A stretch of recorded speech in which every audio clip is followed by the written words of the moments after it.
It seems that every single week we start talking about games and the games industry. There seems to be this trend that the industry is completely collapsing all around us. We see rumored layoffs from multiple studios. We see Ubisoft basically crashing and burning right in front of our eyes. And now we're seeing stock plummet to record lows for each company because of a certain AI agent being introduced by Google. I'm here to talk about why the industry is seeing all of these struggles and what's happening, and why I feel some people are looking at this in the wrong way. It might not just be AI causing issues, it might be multiple factors within the gaming industry that's been hurting it for so long. We've talked about gamers not buying games, we talked about studios not wanting to fund any experimental games or take risks in any shape or form. So I want to jump into all of this and discuss why the gaming industry might be collapsing, but for reasons that people aren't really paying attention to. So let's get into everything.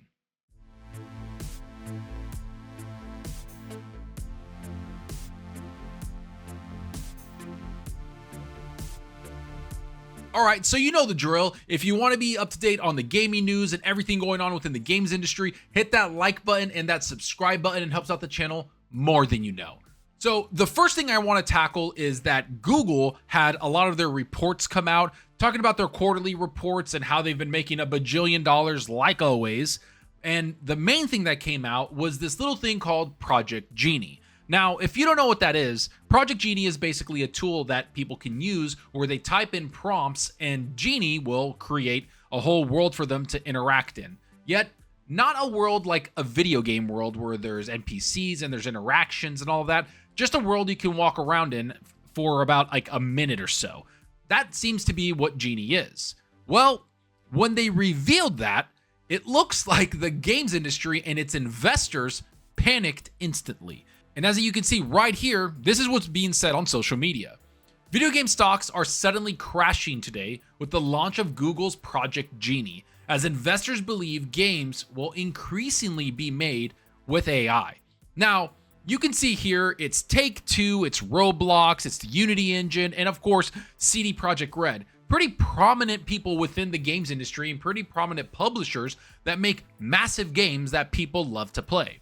And the reaction to this from investors seems a little overblown. And when you look on social media, a lot of people are talking about how this seems stupid, that investors aren't really looking at how games are really made with creators and developers, but instead are just looking at AI and everything AI because that just seems to be the big trend going on for the last several years, which is AI is going to take over everything that we see. It's going to help create games, all of that. Now, what does that mean for all the articles coming out about this? Well, let's jump into one just to kind of wrap everything around in a nice little bow so we can understand where people are coming from. Google's announced Project Genie, a new generative AI tool that can apparently create entire games from just prompts. It leverages the Genie 3 and Gemini models to generate a 60-second interactive world rather than a fully playable one. Despite this, many investors were scared out of their wits, imagining this as the future of game development, resulting in a massive stock sell-off that has sent the share prices of various video game companies plummeting. The firms affected by this include Rockstar owner Take-Two Interactive, developers and distributors like CD Projekt Red, and Nintendo, along with even Roblox. Unity's share price fell the most at 20%. Since it's a popular game engine, generally speaking, that's how most games operate. They use a software framework such as Unity or Unreal Engine, which provides basic functionality like physics, rendering, input, and sound. Studios then build their vision on top of these, and some developers even have their own custom in-house solutions, such as Rockstar's Rage or Guerrilla's Decima. Project Genie evades all that and handles these building blocks itself, but remember that it doesn't actually build games per se. When you ask it to make a clone of Super Mario 64, it will dupe it rather impressively, but all you get is basic movement with a free camera that can look around the map. There are no objectives, and the AI often forgets what it has already generated when filling in gaps. Okay, so I'm a little happy that this article did mention kind of Decima engine and Unreal Engine 5, because those engines and the things that people use or developers use to make games are very vital to what they do at their job, right? It's there to have an asset management where you can make your game, code it, and build around a certain engine that your game can be wrapped around in. That's what those engines are for, and they have some AI components attached to them. Now, are they AI components where they're just creating the entire world for you? No, that's where Genie is unique. It's creating this very bland, shallow, just world you can walk around in. That's it. But it's also taking assets from everywhere because it's learning from everything. So there's a lot of security risks. There's a lot of things that people could get sued for. And there's also parameters around Genie that will stop people from creating things that's already proprietary or IP software across the industry. That's one thing that I think that people are not realizing, is that I'm not sure these investors are dropping money just because of Genie. I know that sounds a little weird because everybody's talking about that this is the reason why it's happening. And they're kind of wrapping around once Genie was announced that, hey, this is what's going on, that they're dropping these stocks because of this, because they think games are just going to be created by a single person in a corner typing in prompts. I don't think that's what it is. I think it's a little more in depth than that. I think a lot of people need to realize that the games industry is a very volatile market to get into. It is a lot of high risk, it is a lot of work, and sometimes, and most of the time, a lot of these developers do not hit. For every Arc Raiders, there's 10 other games like Concord or something that bad where they made this game and it utterly flopped and it didn't meet expectations. Big publishers have talked about them not meeting expectations.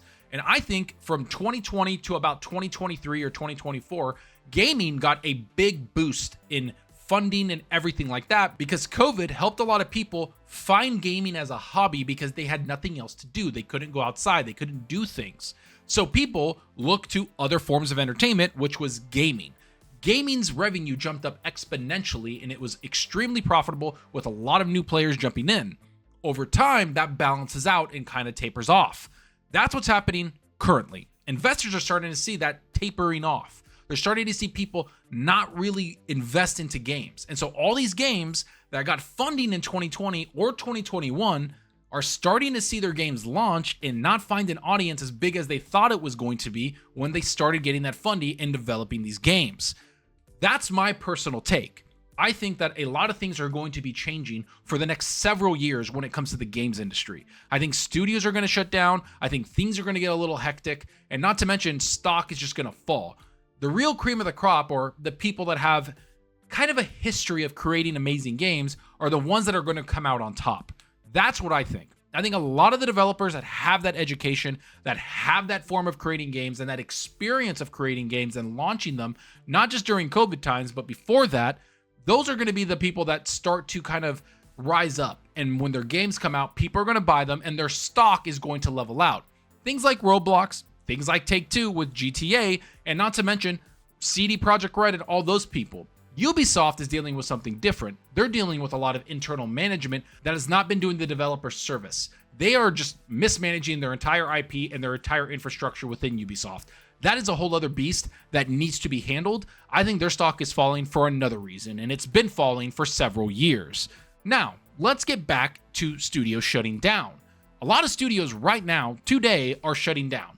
One of the examples is an MMO that just came out, which this article talks about here. 2 days after promising it was still worthy of your investment, the most successful Kickstarter MMO ever was canceled and its team laid off. The developers and staff acted in good faith and deserved better. Early access MMO Ashes of Creation has reportedly ceased development, and the entire team behind it at Intrepid Studios has been laid off. With nearly $3.3 million raised in a 2017 campaign, Ashes of Creations was the crowdfunding platform's most successful MMO fundraiser and one of its most successful video game campaigns overall. On Saturday, January 31st, the game's official Discord was abuzz over rumored firings and resignations at Intrepid. Community lead Margaret Crone revealed she had been laid off on LinkedIn, and in reply to a comment on the post, Crone wrote, "I don't know how they would make it when the heart and soul of the product, the amazing dev team, was all laid off." Now, that is something that's actually a little bit surprising because a lot of these Kickstarters, and one of the most successful Kickstarter, is obviously not seeing success. Now you have to wonder why. These types of things are being reverberated across the industry and across all investors. They're seeing games that are getting funded, have a fan base, people actually want to play the game, still shut down because they are not able to garner an audience for their game that they developed for several years. This is where everything is starting to take shape for me. This is where I think a lot of the studios and a lot of the executives that are running these studios and these publishers and gaming divisions don't really understand what gamers truly want, and they're trying to force feed us certain things about their games. What do I mean by that? Well, I think a lot of the games that have been coming out lately have this overall message in the game that they're trying to send. They have certain agendas they're trying to push, certain things that don't really coincide with what gamers really want. Gamers want great gameplay, great story, and that's it. Let them be immersed, let them have an awesome game that they can jump into with cool characters that they enjoy, and that's all we're looking for. Something that is entertaining us and helps us escape reality. That is not what's happening right now with a lot of these games. They're adding a lot of the real life reality issues into the game, and people don't feel like they're able to escape. That is one thing that I see across the industry is what they're doing, is they're adding these little tidbits into games that people just don't care about. And so what does that do? Well, it makes people question their purchase, or it makes people question if they want to buy this game. The other thing is, games are coming out completely broken. We are seeing games come out incomplete. Developers actually talking about how a game doesn't need a release complete because they can just patch it later. Okay, well then don't get mad when it gets review bombed and people attack a game because they paid for a complete product, or at least they thought they were going to get a complete product. And when it isn't complete, they can say what they want because they use their hard-earned money on the product you're trying to sell. That's another thing. The games industry is trying to find ways to just cut costs. It always feels like they're bringing all these little things out there, day one patches or patches within 6 months or patches within 3 months, all these other little things that kind of hurt them when it comes to earning the customer's trust, so to speak.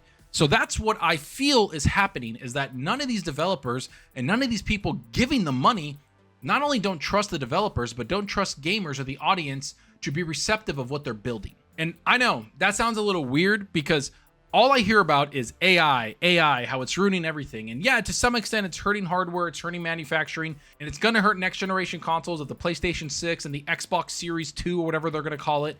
It's hurting those things when it comes to RAM and PC development, but it's not hurting when it comes to creating games. If anything, it should be assisting developers in ways to make games far more rapidly, but help kind of be that guardrail around it, not actually build the whole game out. So when Genie was introduced, I honestly thought this is cool. I can see it being used later on, but not something that's going to create an entire game for somebody to interact with for 10 to 30 hours. It's just impossible. How many prompts are you going to be typing in at that point? And who's troubleshooting things? And then not to mention, since it's constantly thinking, it might change things up. You just don't know. The guardrails around that are going to require real developers, real software engineers, real people to help with its hallucinations and help with garnering what the AI can do, not to mention have guardrails for security purposes where it's not going to be taking other people's idea or IP, kind of like what Nintendo's afraid of, or all these other people where you can just basically make another Dark Souls game. You can see this online. People are making like just little interactive walking simulators of Dark Souls or Mario or Breath of the Wild, all these little things out there that is kind of crazy that Genie can do. Now, do I think it's going to take over the industry and cause issues for people? No. Do I think that investors are going to continue to pull money away from gaming?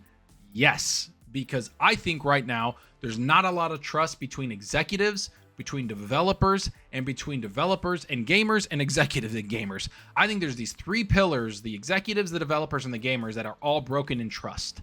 I don't think they trust each other. I don't think people like what developers are making. I don't think developers like what executives are telling them what to do. And I don't think executives understand what gamers want or what the developer wants. It's very convoluted and very annoying. And it's something that we're seeing across the industry. People that have been criticizing their upper management in the games division have been fired. One of those people is from Ubisoft, which this article mentions here. The Ubisoft employee who took to social media last week to say he had been placed on a 3-day suspension after comments criticizing the company has now said he has been terminated by Ubisoft. David Cromp, who has worked at Ubisoft for more than 13 years, took to social media last week to announce that his suspension was related to public comments that he expressed regarding the company's return to office policy and based on an alleged breach of the duty of loyalty. Insider Gaming gave Ubisoft the opportunity to comment on our coverage of Kromp's suspension, but did not, only acknowledging that the opportunity was given. However, following our coverage, screenshots of Michel Kromp's comments in Ubisoft's internal communication channel, Agora, were sent to Insider Gaming, providing greater clarity on why the suspension and now the termination may have occurred. Kromp criticized Ubisoft's return to office policy, the closing down of studios, and investing in games as a service that keeps running away to bite us in the bollocks, he said. Kromp also hit back at the decision to have Vantage Studios, run by now co-CEO Charlie Guillemot, who is the son of Ubisoft CEOs Yves Guillemot, citing that he's pretty much only got Unagi games on his resume. Woof. That's straight up, that's rough. That's crazy. Like, going after, the CEO's son, and then he's giving his son all this stuff. Basically, he's saying he's only up there because he's the son of the CEO and he doesn't have any experience and shouldn't be making decisions on games. That's pretty hardcore. I'm not gonna lie. Like, don't get me wrong. I get it. You have right to criticize. You've been there for 13 years. You have loyalty to the company. You've worked there a lot. You've probably shipped a bunch of games. But man, oh man, I don't know how you don't get fired doing that. But at the same time, he's not wrong. Ubisoft's going through an insane amount of changes. And I don't think Ubisoft's going to be the only company running through these changes. I think Xbox is going to go through a lot. PlayStation has been going through some stuff too. And a couple other studios are going to be going through this stuff, and publishers. Because at the end of the day, a lot of people that are in this industry, they just don't seem to really care what upper management is doing. And upper management doesn't really care what the developer is doing. They're just looking at dollar signs, while developers are looking at being creative. So let's hope we find some form of balance between those. And then at the core of it, your North Star of what you're trying to ship, you should be looking at what the gamer wants most. What type of game? Let the creatives be creative, but make sure they're creating things that people want to consume. That's where I think the stock is going to be going down. I think it's an excuse for these people to pull out of gaming because it's risky and they don't want to be in it anymore. They don't want to put their money towards something that they're not going to get their money back. This is how these people stay rich, right? They don't just throw money away. They make sure that whatever money they put in, they get X amount back, if not tenfold back, because that's how they want to stay rich and keep their money, and also provide for whatever family they have to be set for generations. So that's what I see happening with this. It's not Genie. I'm sure there's something there with Genie that might hurt them, but I don't think it's the main reason why people are pulling out. I don't think Genie, which we saw was like a 1-minute video or 1 minute of interactive and walking around in a world, that's not going to do it. And if it is going to do it, it's 10 to 15 years away from actually being viable to do something crazy that people might be able to interact with for more than 5 hours or 10 hours in a game. All in all, I do want to see what happens with the developers. I do want to see what happens with the publishers in the next 5 years. I just think that there's going to be a lot of people getting laid off, a lot of people having trouble making games, and a lot of publishers having issues shipping games because they're getting rid of people and then expect to still meet their deadlines on game releases. We'll see what happens with that. But let me know what you think about this. I really want to know what the gamer thinks, the average gamer. What do you guys think about this? Do you think that Genie's going to really disrupt the market so much? Or do you think it's investors just trying to get out of the gaming space because they think the investment is not worth it anymore? Go down below and let me know. And like always, if you like the video and the content, hit that subscribe button and that like button. It helps out the channel more than you know. And you can also follow me on Twitter at Zalker87. I'm always on there talking games and linking the latest news, just trying to have fun on there and interact with everybody a little bit more on social media. So that's been a lot of fun.